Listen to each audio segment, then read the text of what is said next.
ब्राह्मीं च वैष्णवीं भद्रां षड्भुजां च चतुर्मुखां त्रिनेत्रां च त्रिशूलां च पद्मचक्रगदाधरां पीताम्बरधरां देवीं नानालङ्कारभूषितां तेजःपुञ्जधरां श्रेष्ठां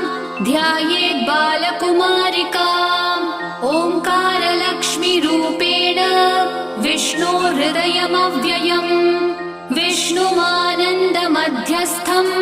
ह्रीङ्कारबीजरूपिणी ॐ क्लीं अमृतानन्दभद्रे सत्य आनन्ददायिनी ॐ श्रीं दैत्यभक्षरदां शक्तिमालिनि शत्रुमर्दिनी तेजःप्रकाशिनी देवी वरदा शुभकारिणी ब्राह्मी च वैष्णवी